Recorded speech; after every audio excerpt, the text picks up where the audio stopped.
Hello दोस्तों, नमस्कार। स्वागत है आपका आज के इस वीडियो में। आज की इस वीडियो में बताने वाले क्लास 8वां का मेधा छात्रवृत्ति चैप्टर नंबर 1 जो कि वर्ग और वर्गमूल है। ठीक है, तो इससे पहले के वीडियो में मैंने 1 से लेके 5 तक मैंने क्वेश्चन को कंप्लीट कर चुका हूँ। ठीक है, और आज की इस वीडियो में शुरू करने वाले हैं 6 नंबर सवाल से। ठीक है, तो देखिए 6 नंबर सवाल में क्या कर रहे हैं, निम्नलिखित में से कौन त्रिक पाइथागोरस है। ठीक है, त्रिक पाइथागोरस है। ठीक है, तो निम्नलिखित में से कौन त्रिक पाइथागोरस है। ठीक है, तो चलिए इसको हल कर लेते हैं।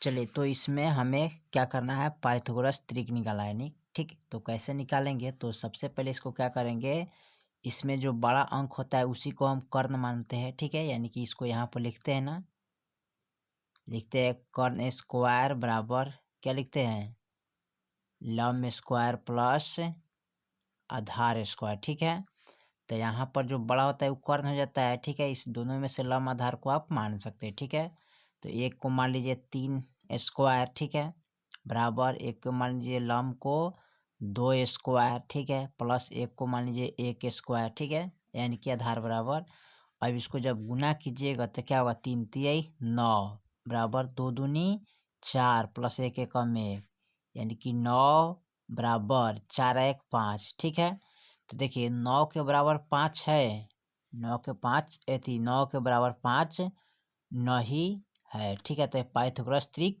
नहीं है। ठीक है, इसमें पता करेंगे तो यहाँ पर सबसे बड़ा कौन है, ये है 5, तो इसी आधार पर हम क्या करेंगे, इसको बैठाएंगे। तो कर्ण का मान सबसे बड़ा होता है, उसके बाद लंब आधार आप मान सकते हैं, कोई दिक्कत नहीं होगा। ठीक है, यानी कि हमेशा चेंज होता है ना, तो कर्ण के मान 5 रखते हैं यहाँ पर, तो 5 स्क्वायर बराबर लंब के मान रख लीजिए 4 स्क्वायर। ठीक है, प्लस आधार के मान रखिए 3 स्क्वायर। ठीक है, अब इसको 25 और 4 चौका 16 और 3 तिहाई 9। ठीक है, अब यहाँ पर लिखेंगे 25 बराबर 9 6 15 1 कितना हुआ, 15 के 5 हाथ में 1 1 2 यानी कि 25। ठीक है, तो यहाँ पर देखिए बराबर हो गया। ठीक है, इसको हल कीजिएगा तो ये भी वही लिखना आएगा, 1 का स्क्वायर बराबर 1 का स्क्वायर करिए फिर प्लस 1 का स्क्वायर, तो 1 का स्क्वायर 1 के होता है बराबर, फिर इसका 1 एकम 1 प्लस 1 एकम 1, तो 1 बराबर 2, यानी कि ये बराबर नहीं है। ठीक है, यहाँ देखिए इसको भी कर लेते हैं, तो 3 स्क्वायर। ठीक है, 2 स्क्वायर प्लस फिर 2 स्क्वायर ना, तो 3 3 9 बराबर 2 दूनी 4 और फिर 2 दूनी 4, तो जोड़िएगा तो 9 बराबर 4 4 कितना होता है 8। ठीक है, तो ये भी हमारा क्या है, बराबर नहीं है। ठीक है, अब देखिए इसमें पाइथागोरस कौन होगा, जो बराबर होगा, यानी कि बराबर इसमें कौन है, 25 25। ठीक है, कौन है 25 25 जो बराबर है ना, वही आपका क्या हो जाएगा, पाइथागोरस त्रिक होगा। ठीक है, बाकी जो क्या होगा गलत होगा। ठीक है, तो इसमें देखिए, तो इसमें 9 के बराबर 5 नहीं है, तो ये भी आपका नहीं होगा। ठीक है, इसमें 1 के बराबर 2 नहीं 2 है, तो नहीं होगा। ठीक है, इसमें भी 9 बराबर 8 है, इसके बराबर में नहीं है, इक्वल नहीं है, तो क्या हो जाएगा, कटिस हो जाएगा। लेकिन आपका सही हो जाएगा कौन, यही। ठीक है, जो कि 3 4 5, इसी को पाइथागोरस त्रिक में लिख सकते हैं। ठीक है, यानी कि 25 के बराबर 25 आ गया। ठीक है, चलिए क्वेश्चन नंबर हम 7 को देखते हैं, 7 में क्या कह रहा है। चलिए, तो क्वेश्चन नंबर 7 कह रहा है, निम्नलिखित में कौन वर्ग संख्या है। ठीक है, इसका किनका वर्ग निकलेगा। ठीक है, निम्नलिखित में कौन वर्ग संख्या है, तो चलिए इसका वर्ग हम निकालते हैं। ठीक है, चलिए तो क्वेश्चन नंबर 7 को यहाँ पर नोट कर लिया। ठीक है, इसका वर्ग निकालना है। ठीक है, क्या करना है, वर्ग निकालना है, तो वर्ग कैसे निकालेंगे, तो 12 का वर्ग निकलेगा, नहीं निकलेगा। ठीक है, 12 का वर्गमूल नहीं आता है। ठीक है, तो यहाँ पर आप लिख सकते हैं वर्गमूल नहीं निकलेगा। ठीक है, 27 का वर्गमूल निकलेगा, नहीं निकलेगा। ठीक है, तो इसका भी लिखेंगे वर्गमूल, वर्गमूल क्या होगा, नहीं निकलेगा। ठीक है, चलिए 49 का वर्गमूल कितना आता है, 7। ठीक है, तो लिखिएगा इसका वर्गमूल है, ठीक है, यानी निकलेगा, ठीक है, इस तरह लिख सकते हैं। अब यहाँ पर लिखिएगा 99 का वर्गमूल नहीं है, मूल नहीं निकलेगा, ठीक है, यही आपका यानी कि तो इसमें पूछा है किसका वर्गमूल निकलेगा, तो इसका नहीं निकला है, ठीक है, इनका भी नहीं निकला है, इसका क्या हुआ है, निकल गया है, ठीक है, तो ये आपका सही हो जाएगा, इसका नहीं निकला है, ठीक है, तो ये आपका गलत हो जाएगा, ठीक है। तो इसमें वर्गमूल कितना का आएगा, यानी कि 49 का वर्गमूल कितना निकलेगा, 7 आएगा, ठीक है, बाकी का वर्गमूल नहीं निकलता है, ठीक है। चलिए तो क्वेश्चन नंबर हम 8 को देखते हैं, 8 में क्या कह रहा है। चलिए तो क्वेश्चन नंबर 8 में कह रहा है 0.09 का वर्गमूल कितना होगा, ठीक है, तो चलिए इसका वर्गमूल हम निकाल लेते हैं। चलिए तो क्वेश्चन नंबर 8 को यहाँ पर नोट कर लिया, ठीक है, कह रहा है 0.09 का वर्गमूल निकाले, ठीक है, तो 0.09 का वर्गमूल कैसे निकलेगा, सबसे बड़ी बात है यहाँ पर, ठीक है। तो चलिए इसका वर्गमूल हम कर लेते हैं कैसे निकलेगा, ठीक है। तो यहाँ पर क्या करिएगा, लिखिएगा 0.09, ठीक है, इस तरह से आप निकाल लीजिएगा, ठीक है। अब निकालेंगे तो यहाँ क्या करेंगे, जोड़ा लगाएंगे, ठीक है, तो सबसे पहले इसमें क्या करेंगे, जीरो लगाएंगे, जीरो से कटेगा, ठीक है, तो यहाँ पर क्या हो जाएगा, जीरो, ठीक है, तो जीरो जब बैठेगा तो जीरो जीरो कैंसिल, ठीक है। अब दशमलव है जो यहाँ पर चलाता है, ठीक है, यहाँ पर डबल अंक यानी कि जोड़ा अंक उतरता है, ठीक है, और यहाँ पर जीरो ऐड कर लेते हैं ना, तो जीरो जीरो जोड़ेंगे तो कितना हो जाएगा, जीरो, ठीक है। अब यहाँ पर कितना रखेंगे, तो यहाँ पर 3 रखेंगे, ठीक है, 3 से गुना कीजिएगा, ठीक है, और यहाँ भी 3 रखिएगा, 3 तिया 9, ठीक है, 3 से जीरो में गुना करेंगे तो जीरो हो जाएगा, ठीक है। अब यहाँ पर देखिए क्या हो जाएगा, जीरो जीरो कैंसिल, 9 9 कैंसिल, यानी कि 0.3 आएगा ना, तो यहाँ पर लिखिएगा 0.3 वर्गमूल है, ठीक है, क्या है, 0.3 वर्गमूल है, तो यही आपका क्या हो जाएगा, आंसर हो जाएगा, ठीक है, यानी कि 0.3 वर्गमूल इसका होगा, ठीक है। चलिए क्वेश्चन नंबर हम 9 को देखते हैं, 9 में क्या कह रहा है।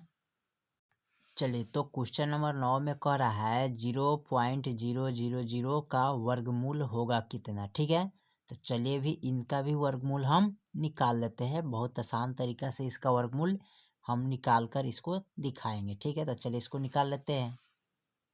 चलिए तो यहाँ पर क्वेश्चन नंबर 9 को नोट कर लिया, ठीक है, कह रहा है 0.0004 का वर्गमूल निकाले, ठीक है, तो चलिए इसका वर्गमूल हम निकालते हैं, कैसे निकालेंगे, तो जैसे इनको निकाले थे ठीक उसी प्रकार इनको भी निकालेंगे, ठीक है। तो निकालने के लिए क्या करते हैं, सबसे पहले यहाँ पर आपको क्या करना पड़ेगा, लिख लीजिएगा, ठीक है, तो लिखेंगे 0.0004, ठीक है। अब इस तरह का क्या करिएगा, रेखा खींच लेते हैं, ठीक है, जो कि आसान तरीका से बन जाएगा, ठीक है। इसमें क्या करेंगे, इसको जोड़ा लगाते हैं ना, जोड़ा लग गया, ठीक है। देखिए सिंगल वर्गमूल में जो होता है, सिंगल है तो सिंगल से कटेगा, जोड़ा है तो जोड़ा से कटेगा, ठीक है। तो चलिए पहले जीरो से लगाते हैं, जीरो यहाँ लगाते हैं, तो जीरो कम जीरो हो जाएगा, ठीक है, तो जीरो जीरो कैंसिल, दशमलव यहाँ पर चल आता है, ठीक है। अब देखिए यहाँ पर डबल जीरो उतरेगा, यहाँ पर जीरो को ऐड करते तो जीरो होता है, तो जीरो से गुना ही करना पड़ेगा, ठीक है। फिर एक यहाँ जीरो उतरेगा तो जीरो जीरो, तो जीरो जीरो क्या हो गया, कैंसिल हो गया, ठीक है। फिर यहाँ पर जोड़ा अंक उतरेगा 0 4, ठीक है। अब यहाँ पर जोड़िएगा तो जीरो यहाँ हो जाएगा जीरो, ठीक है। अब यहाँ पर कितना रखना पड़ेगा जी, तो यहाँ पर रखना पड़ेगा 2, और 2 से गुना कीजिएगा, ठीक है, यहाँ भी 2 रखिएगा, 2 दूनी 4, और जीरो में 2 से गुना करिए तो जीरो प्राप्त होगा, ठीक है। तो ये भी देखिए कैंसिल हो गया, ठीक है, पूरा पूरा कट गया ना, तो इसका वर्गमूल कितना आ गया, 0.02, ठीक है। तो यहाँ पर लिख सकते हैं 0.02 वर्गमूल है, ठीक है, इतना ये आपका क्या हो जाएगा, आंसर हो जाएगा, ठीक है, यानी कि 0.02 इसका वर्गमूल आपका निकल जाएगा, ठीक है। तो राइट आंसर आपका यही होगा, ठीक है, जो कि 0.02 होगा, ठीक है। चलिए क्वेश्चन नंबर हम 10 में देखते हैं, 10 में क्या कह रहा है। चलिए, तो क्वेश्चन नंबर 10 में कह रहा है इनमें से कौन परमेय संख्या नहीं है। ठीक है, क्या कह रहा है, इनमें से कौन परमेय संख्या नहीं है। तो चलिए इसको हम नोट कर लेते हैं कॉपी में। चलिए, तो क्वेश्चन नंबर 10 को यहाँ पर नोट कर लिया। ठीक है, पूछा है कि इनमें कौन परमेय संख्या नहीं है। ठीक है, यहाँ पर ध्यान दीजिएगा, परमेय संख्या नहीं है, इसमें चुनना है 1 2 3 4 ऑप्शन है, चारों ऑप्शन में परमेय संख्या कौन नहीं है। ठीक है, तो यहाँ पर देखिए 1 का वर्गमूल 1 होता है, क्या होता है 1, तो क्या हो जाएगा, परिमेय संख्या है। ठीक है, चलिए उसके बाद देखिए √3 का वर्गमूल 9 ही होता है ना, तो √3 होता है, तो क्या हो जाएगा, अपरिमेय संख्या है। ठीक है, चलिए √4 का वर्गमूल कितना होता है 2, तो ये लिखिएगा परिमेय संख्या है। ठीक है, क्योंकि √4 का वर्गमूल निकलता है, इसलिए क्या हो जाएगा, परमेय संख्या हो जाएगा। ठीक है, √9 का वर्गमूल कितना आता है 3, तो ये भी क्या होता है, परिमेय संख्या है। ठीक है, ये आपका आंसर हो गया। ठीक है, देखिए तो इसमें जो है ना √3 का वर्गमूल नहीं निकलता है। ठीक है, √1 का वर्गमूल 1 आता है। ठीक है, √3 का वर्गमूल नहीं निकलता है, तो ये क्या हो जाएगा, अपर में, जिसका वर्गमूल नहीं निकलता है वो क्या हो जाता है, अपर में होता है, जिसका वर्गमूल निकलता है वो क्या होता है, परमेय संख्या हो जाता है। ठीक है, ध्यान दीजिएगा। फिर उसके बाद √4, तो √4 का वर्गमूल कीजिएगा तो कितना आता है 2, तो ये क्या हो जाएगा, परमेय संख्या हो जाएगा। ठीक है, √9, तो √9 का वर्गमूल कितना निकलता है 3, तो ये क्या हो जाएगा, परमेय संख्या हो जाएगा। ठीक है, तो आपका राइट आंसर कौन है, इसमें परमेय देखिए तीनों परमेय है, एक, उसके बाद 3 4, ये क्या है, परमेय है, लेकिन आपका ये क्या है, अपरमेय है। ठीक है, तो आपका आंसर कौन हो जाएगा, ये, इसमें चुना है परमेय संख्या नहीं है, तो कौन है, ये वाला ऑप्शन नहीं है। ठीक है, तो यहाँ पर आप लोग ध्यान से इसको बनाइएगा। ठीक है, एक चीज़ नोट करा देते हैं। ठीक है, इसमें जो ताकि आप याद कर सके। ठीक है, NOTE नोट। ठीक है, लिख देते हैं, कोई भी संख्या रूट के अंदर रहता है और उसका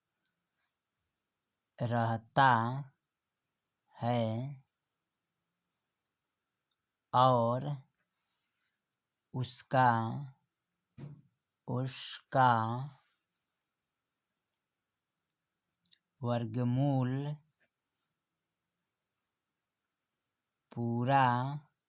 पूरा निकल जाता है ना, निकल जाता है।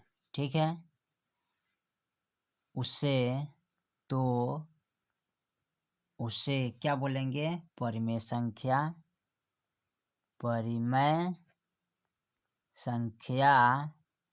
कहते हैं। ठीक है, जिसका वर्गमूल यानी कि कोई भी संख्या रूट के अंदर रहता है और उसका वर्गमूल पूरा निकल जाता है, तो उसे क्या बोलेंगे, परमेय संख्या कहते हैं। ठीक है, इसको याद रखिएगा, बहुत इंपॉर्टेंट चीज़ है। ठीक है, उसके बाद नोट नंबर 1 हो गया ना, यहाँ पर लिखते हैं नोट 1, NOTE नोट 2। ठीक है, यानी कि 2 लिखते हैं, इसमें इस तरह लिख सकते हैं ना 2। ठीक है, तो कोई भी संख्या, ठीक है, कोई भी संख्या रूट के अंदर रहता है और उसका पूरा वर्गमूल नहीं निकलता है, तो उसे क्या कहेंगे, अपरिमेय संख्या कहते हैं। ठीक है, यहाँ पर लिखते हैं अपरिमेय संख्या कहते हैं। ठीक है, यानी कि कोई भी संख्या रूट के अंदर आता है और उसका पूरा पूरा वर्गमूल नहीं निकलता है तो उसे क्या बोलेंगे? अपरमेय संख्या। यहाँ पर कोई भी संख्या रूट के अंदर आता है और उसका पूरा पूरा वर्ग यानी वर्गमूल पूरा पूरा निकल जाता है, उसे परमेय संख्या कहते हैं। ठीक है, तो इसी तरह आप इनको याद रखिएगा। ठीक है, ताकि नोट 1 नोट 2 को भी याद रखिएगा, ताकि बनाने में आपको बहुत सहारा देगा वर्गमूल के बारे में। ठीक है, चलिए तो यहाँ हम 6 से लेके 10 तक पूरा को कंप्लीट कर चुके हैं। ठीक है, और इससे पहले का वीडियो आप नहीं देखे तो जाके डिस्क्रिप्शन में देख सकते हैं या प्लेलिस्ट में। ठीक है, और 1 से लेके 5 तक उसमें भी कंप्लीट किया। ठीक है, फिर इसमें 1 से लेकर 5 तक मैंने कंप्लीट कर चुका हूँ। ठीक है, तो फिर मिलते हैं अगले वीडियो में, तब तक ले जय हिंद, जय भारत।